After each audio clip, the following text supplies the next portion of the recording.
समर्पण nursing academy के YouTube देख रहे मेरे सभी दोस्तों को स्वतंत्रता दिवस की बहुत बहुत शुभकामनाएं। गुड मॉर्निंग, सुप्रभात दोस्तों। 9 सेट 2021 के लिए हम युद्ध करने हैं, तैयारी कर रहे हैं। उस तैयारी के उपलक्ष्य में हम पीडियाट्रिक नर्सिंग के पीछे पड़े हुए हैं।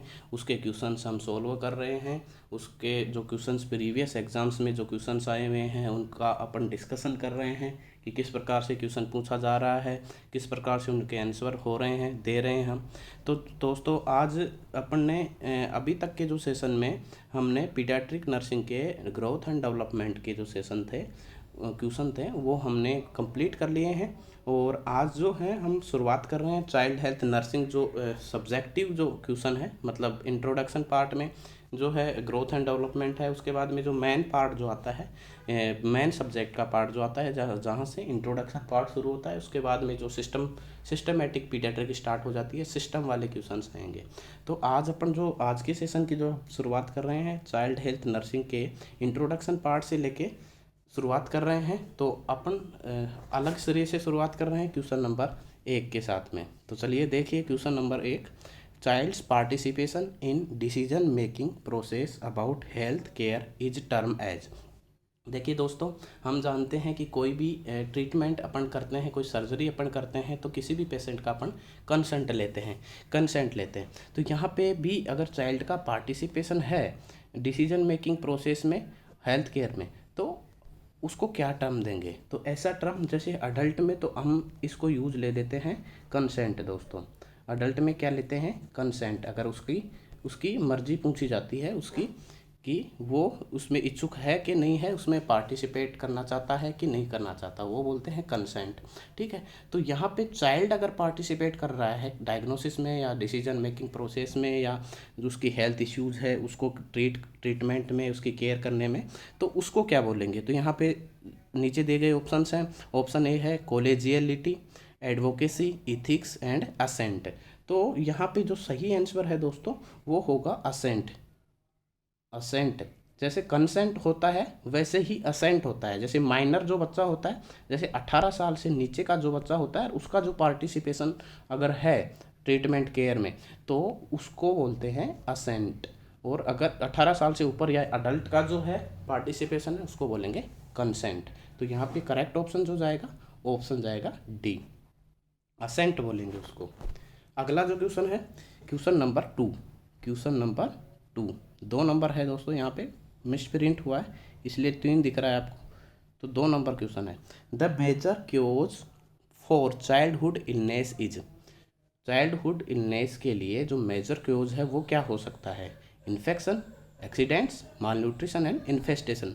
तो दोस्तों, ये सारे ही चाइल्डहुड इलनेस के क्योज हो सकते हैं, लेकिन यहाँ पे मेजर क्योज पूछा है। तो मेजर क्योज जो है, वाइडली जो स्प्रेडेड क्योज है, जो बहुत ज़्यादा मात्रा में अपन को मिलता है, बहुत ज़्यादा मात्रा में अपन की ये कंडीशन देखने को मिलती है, तो वो है दोस्तों माल न्यूट्रिशन, LBW और माल न्यूट्रिशन। तो LBW यहाँ पे दिया हुआ नहीं है, तो यहाँ पे दिया हुआ है माल न्यूट्रिशन। माल न्यूट्रिशन भी क्या है, वाइडली स्प्रेड कंडीशन है, जो कि बहुत सारे बच्चों में ये चाइल्डहुड इलनेस का कारण बनता है। बाकी ऑप्शंस भी सही हैं, लेकिन यहाँ पे मेजर क्योज जो है वो है माल न्यूट्रिशन, इसलिए करेक्ट ऑप्शन जो जाएगा वो जाएगा ऑप्शन सी। अगला क्वेश्चन है question number 3, the modern concept of paediatrics means. कि जो पीडियाट्रिक का मॉडर्न कंसेप्ट है, दोस्तों हम ये इंट्रोडक्शन पार्ट देख रहे हैं, चाइल्ड हेल्थ नर्सिंग का इंट्रोडक्शन पार्ट देख रहे हैं। तो उसमें the modern concept of paediatric means, जो मॉडर्न कंसेप्ट है पीडियाट्रिक का, उसका क्या मतलब है। Short term care of child, basic care of the child, continuous and preventive care of whole child, terminally ill care of the child. तो यहाँ पे दोस्तों जो बेसिक मॉडर्न कंसेप्ट है पीडियाट्रिक नर्सिंग का, मॉडर्न जो कंसेप्ट है पीडियाट्रिक नर्सिंग का, वो है कंटिन्यूस, सतत या लगातार, preventive care of whole child, लगातार प्रिवेंटिव केयर होना किसकी, होल चाइल्ड की, पूरे चाइल्ड की। ठीक है। तो इसको बोलते हैं मॉडर्न कंसेप्ट, ठीक है, और पीडियाट्रिक। तो यहाँ पे करेक्ट ऑप्शन जो जाएगा ऑप्शन सी जाएगा। अगला क्वेश्चन है, the changing focus of paediatric nurse is on one of the following.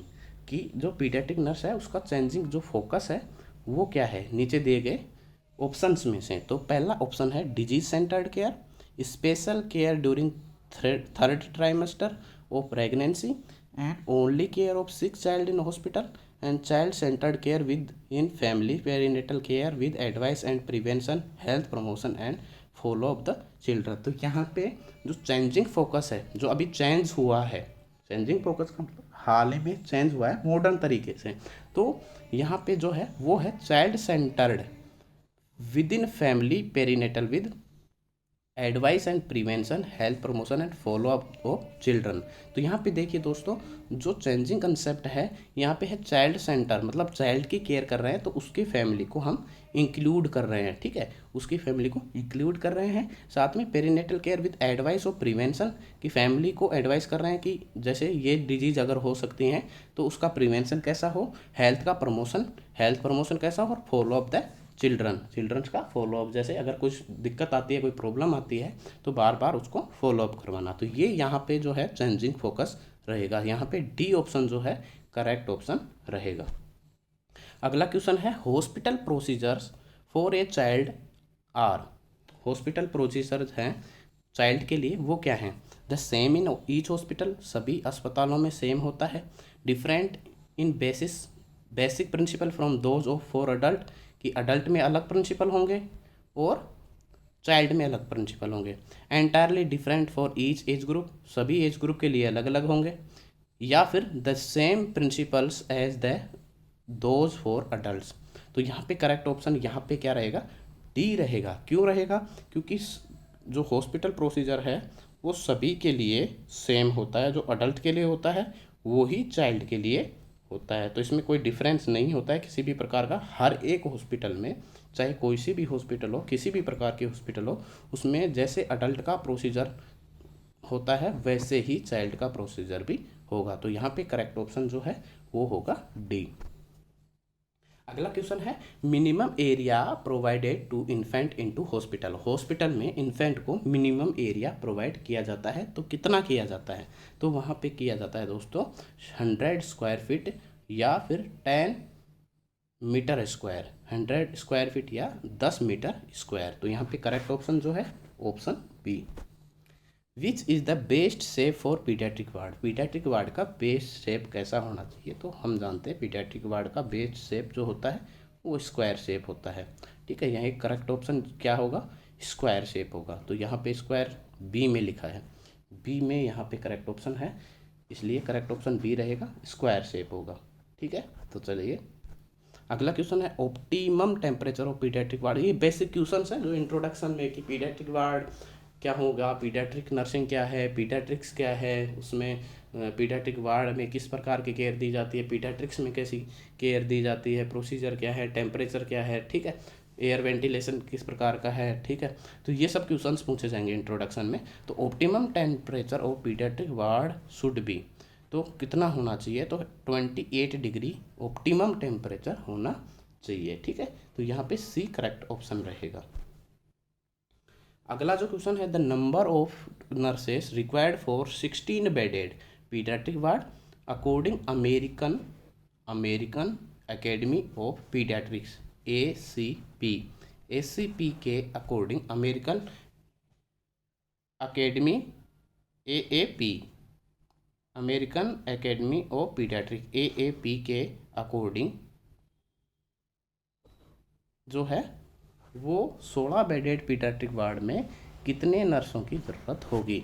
तो अमेरिकन एकेडमी ऑफ पीडियाट्रिक्स कहती है कि रेशियो जो है वो 4:1 होना चाहिए, मतलब एक पेशेंट पे एक 4 पेशेंट पे एक नर्स होनी चाहिए। मतलब 4, अगर पीडियाट्रिक वार्ड में 4 बच्चे हैं तो उस पे एक नर्स होनी चाहिए। तो यहाँ पे और उसके अलावा 25% जो है स्टाफ वो रिजर्व होना चाहिए डे ऑफ के लिए। वो क्या होना चाहिए? रिजर्व होना चाहिए। तो देखिए यहाँ पे वो लगाइए 16 बेडेड है तो 16 बेडेड में 4 नर्स हो गई, 4 चौका 16, ठीक है। उसके बाद अलावा 25% स्टाफ, मतलब 4 का 25% हो गया 1, 4 का 25% स्टाफ कितना हो गया, 1 स्टाफ हो गया। तो यानी कि टोटल कितने हो गए यहाँ पे, 5 हो गए। तो 5 स्टाफ 16 बेडेड पीडियाट्रिक वार्ड में according to American Academy of Pediatrics होना चाहिए। तो यहाँ पे जो है करेक्ट ऑप्शन जो है वो है ए। करेक्ट ऑप्शन क्या है यहाँ पे, ए। तो यहाँ पे करेक्ट ऑप्शन ए रहेगा, 5 नर्सों की ज़रूरत होगी। ठीक है, चलिए अगला क्वेश्चन है, who is known as father of paediatrics. Father of paediatrics जो है अब्राहम जैकब है दोस्तों, ये आपको याद रखना है। अब्राहम जैकब जो है फादर ऑफ पीडियाट्रिक्स है। Abraham Jacob father of paediatrics है, इसलिए आपको ये नाम याद रखना है, इसमें कोई कंफ्यूज होने की ज़रूरत है नहीं। ठीक है, इसलिए father of paediatric Abraham Jacob.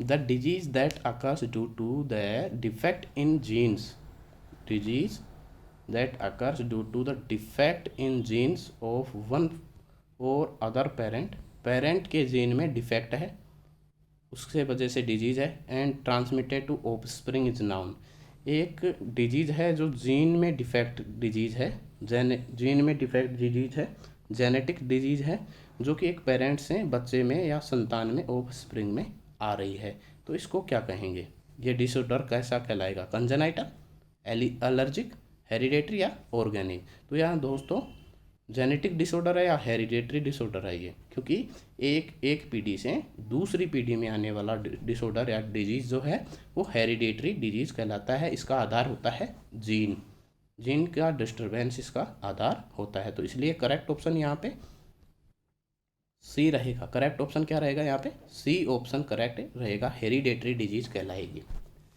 अगला क्वेश्चन है, which hereditary disease is most closely linked to aneurysm. Aneurysm एक प्रकार की ऑटोसोमल रिसेसिव डिसऑर्डर है। तो which hereditary disease is most closely linked, तो एन्यूरिज्म किससे लिंक्ड रहेगी, तो दोस्तों ये रहेगी मार्फन्स सिंड्रोम से। किससे रहेगी, मार्फन्स सिंड्रोम से। मार्फन सिंड्रोम क्या है, यहाँ पे क्वेश्चन आता है कि मार्फन सिंड्रोम्स क्या है। तो एक हेरिडेटरी डीजनरेटिव डिसऑर्डर है किसका, कनेक्टिव टिश्यूज का। Hereditary degenerative disorder of connective tissue. Connective tissues में क्या क्या आता है, अब आपको पता होना चाहिए। कनेक्टिव टिश्यूज में ब्लड भी आता है, ब्लड वेसल्स भी आती हैं, ठीक है, बोन्स आती हैं, मसल्स आती हैं, लिगामेंट्स आते हैं। ये सब क्या है, कनेक्टिव टिश्यूज के एग्जाम्पल्स हैं। ये क्या है, कनेक्टिव टिश्यूज के एग्जाम्पल है। तो मार्फन सिंड्रोम्स क्या है, hereditary degenerative disorder of connective tissue. तो हम जानते हैं एन्यूरिज्म भी क्या है, एन्यूरिज्म भी ब्लड वेसल्स का ही डिसऑर्डर है। तो एन्यूरिज्म ब्लड वेसल्स का डिसऑर्डर है, तो ये एक प्रकार का क्या है, ब्लड वेसल का डिसऑर्डर। तो ये किसका एग्जाम्पल है, मार्फन सिंड्रोम का। मार्फन सिंड्रोम का एग्जाम्पल है। तो यहाँ पे करेक्ट ऑप्शन जो है वो है ऑप्शन डी। ऑप्शन डी यहाँ पे करेक्ट ऑप्शन रहेगा, लॉक कर दिया जाए डी को, यहाँ पे करेक्ट ऑप्शन डी रहेगा। अगला क्वेश्चन है, all of the following are congenital abnormalities in newborn except. Congenital abnormalities है न्यूबॉर्न में एक्सेप्ट एक को छोड़ के, हाइड्रोसिपेलस कंजेनाइटल है, meningitis, tracheoesophageal fistula and spina bifida. तो दोस्तों मेनिंजाइटिस है, ये इन्फेक्शन है एक प्रकार का। ये क्या है, इन्फेक्शन। तो ये इन्फेक्शन है, ये कंजेनाइटल नहीं होता है, ये बाद में बैक्टीरिया की वजह से, स्ट्रेप्टोकोकस मेनिंजाइटिस जो बैक्टीरिया होता है उसकी वजह से होता है। तो इसलिए यहाँ पे मेनिंजाइटिस को इंक्लूड नहीं करेंगे, किसमें, कंजेनाइटल एबनॉर्मलिटीज़ में या कंजेनाइटल डिफेक्ट में। बाकी सब जो है ट्रैकियोइसोफेजियल फिस्टुला है, स्पाइना बायोफिटा है या हाइड्रोसिपेलस है, ये सब क्या है, कंजेनाइटल एबनॉर्मलिटीज़ है। तो यहाँ पे करेक्ट ऑप्शन ऑप्शन बी रहेगा। ऑप्शन बी करेक्ट ऑप्शन रहेगा। चलिए, all of the following are hereditary disorder except. Hereditary disorder है नीचे दिए गए में से एक्सेप्ट मतलब एक को छोड़ के, थैलेसीमिया हेरिडेटरी डिसऑर्डर है, हीमोफीलिया हेरिडेटरी डिसऑर्डर है, सिस्टिक फाइब्रोसिस भी हेरिडेटरी डिसऑर्डर है। लेकिन यहाँ पे सिस्टाइटिस जो है दोस्तों, ये एक प्रकार का इन्फेक्शन है जो कि हेरिडेटरी डिसऑर्डर नहीं है। तो यहाँ पे करेक्ट ऑप्शन जो है ऑप्शन डी रहेगा। करेक्ट ऑप्शन क्या रहेगा, ऑप्शन डी। आज के सेशन का अंतिम क्वेश्चन, वैसे अपन 15 क्वेश्चन पर सेशन ले रहे हैं, तो आज के सेशन का अंतिम क्वेश्चन रहेगा। A couple has 2 years old child with cystic fibrosis. एक कपल है जो जिसके 2 साल का बच्चा है, उसको सिस्टिक फाइब्रोसिस हुआ है। हम जानते हैं सिस्टिक फाइब्रोसिस क्या है, एक प्रकार की हेरिडेटरी डिसऑर्डर है, हेरिडेटरी डिसऑर्डर है। When planning their next pregnancy के प्लानिंग करते समय द कपल शुड अंडरगो, तो कपल को क्या करना चाहिएगा, ठीक है। तो एक बच्चा जो 2 साल का है और उसको सिस्टिक फाइब्रोसिस है और दूसरी प्रेगनेंसी की प्लानिंग कर रहे हैं कपल, तो उस कपल को क्या करना चाहिए, जेनेटिक काउंसलिंग करना चाहिए, साइकोलॉजिकल काउंसलिंग करना चाहिए, counselling regarding transmission of sexually transmitted disease करना चाहिए, टॉर्च टेस्ट करना चाहिए। तो हम जानते हैं कि जो सिस्टिक फाइब्रोसिस है दोस्तों, ये एक प्रकार की जेनेटिक डिसऑर्डर है। तो जेनेटिक डिसऑर्डर है तो अगला जो अगर वो प्रेगनेंसी प्लान कर रहे हैं तो इसलिए जेनेटिक काउंसलिंग उनके लिए बहुत ज़रूरी है, जेनेटिक काउंसलिंग बहुत ज़रूरी है। सिस्टिक फाइब्रोसिस क्या है, inherited autosomal recessive trait disorder, inherited autosomal recessive trait disorder है, IARTD, inherited recessive trait, inherited autosomal recessive trait disorder है, ठीक है। ये मल्टीपल बॉडी सिस्टम्स में होता है, एक्सोक्राइन ग्लैंड डिस्फंक्शन हो जाता है इसमें। इसमें क्या होता है, जो एक्सोक्राइन ग्लैंड है वो थिक म्यूकस जो है वो सिक्रेट करती हैं और वो मल्टीपल सिस्टम्स ऑफ बॉडी में थिक म्यूकस सिक्रेट होता है, जिसकी वजह से ऑब्स्ट्रक्शन जो है वो स्मॉल पासेज जो होते हैं उनमें ऑब्स्ट्रक्शन हो जाता है, जिसकी वजह से बहुत प्रॉब्लम होती है। इसलिए जो जो जो कपल है उसको जेनेटिक काउंसलिंग के लिए अपन कहेंगे कि वो जेनेटिक काउंसलिंग के अंडर जाए, अंडरगो मतलब अंदर जाए, जेनेटिक काउंसलिंग करवाए, ठीक है। क्योंकि ये जेनेटिक डिसऑर्डर है इसलिए जेनेटिक काउंसलिंग वो कपल करवाए। तो यहाँ पे करेक्ट ऑप्शन जो है ऑप्शन ए रहेगा, option A is correct option. तो दोस्तों आज के सेशन के 15 क्वेश्चन हमने कंप्लीट कर लिए हैं और आशा करता हूँ कि ये सारे क्वेश्चंस में आपको दिक्कत नहीं होगी। अगर कोई दिक्कत है तो कमेंट बॉक्स में कमेंट कीजिएगा, और अगर अभी तक हमारे चैनल को सब्सक्राइब नहीं किया है तो प्लीज़ सब्सक्राइब कर दीजिएगा और बेल आइकन ज़रूर दबा दीजिएगा ताकि आने वाले सभी वीडियोज़ का नोटिफिकेशन आपको मिलता रहे। धन्यवाद दोस्तों।